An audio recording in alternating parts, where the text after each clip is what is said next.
দুর্নীতির অভিযোগে তৃণমূলকে কাট করা যায়নি। বাংলা দখলে এবার নতুন কৌশল বিজেপির। সারদা নারদ তোলাবাজি সিন্ডিকেট প্রচারে এই সমস্ত পুরনো ইস্যু তো থাকছেই, তবে হিন্দুত্বের ট্রাম্প কার্ডেই এখন তৃণমূলকে হারানোর স্বপ্ন দেখছে গেরুয়া শিবির।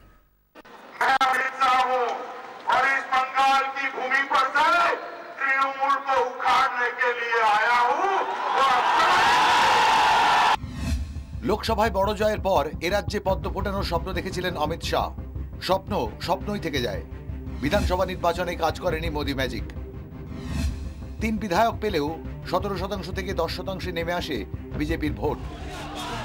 উত্তরপ্রদেশে জয়ের পর নতুন করে বাংলা দখলের ব্লুপ্রিন্ট তৈরির কাজ শুরু করে দিয়েছেন বিজেপি সভাপতি। নতুন কৌশল, নতুন চিত্রনাট্য। তৃণমূলকে বিধতে এতদিন বিজেপির হাতিয়ার ছিল দুর্নীতির অভিযোগ। বাংলা দখলে এবার তাদের ট্রাম্প কার্ড হিন্দুত্ব। रामनवमी नहीं मना सकते, हनुमान जयंती नहीं मना सकते, पर मुहर्रम के ताजिए निकलते तो आप तलवार निकलते हुए घूम सकते हैं।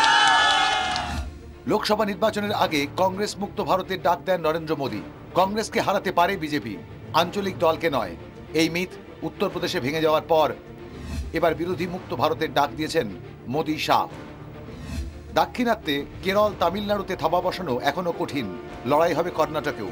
আর আর্যাবর্তকে বিরোধী শূন্য করে দলে স্বর্ণযুগ আনতে নরেন্দ্র মোদীর সেনাপতি অমিত শাহ এখন টার্গেট বাংলা, ওড়িশা।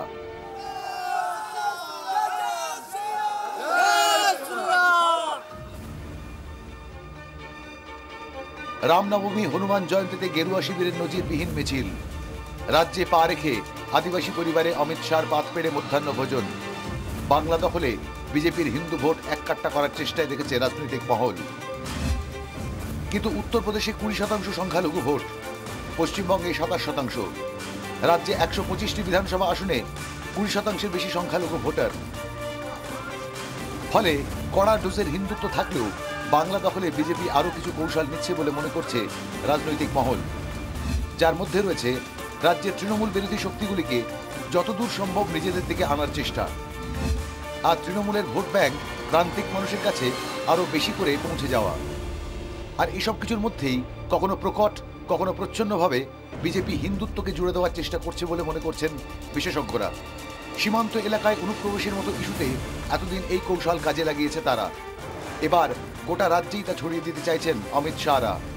নতুন পরীক্ষাগার পশ্চিমবঙ্গে বিজেপির কৌশল সফল হবে কিনা, আসন্ন পঞ্চায়েত নির্বাচনেই তার একটা আভাস পাওয়া যেতে পারে বলে মনে করছেন বিশেষজ্ঞরা। ব্যুরো রিপোর্ট, 24 ঘন্টা।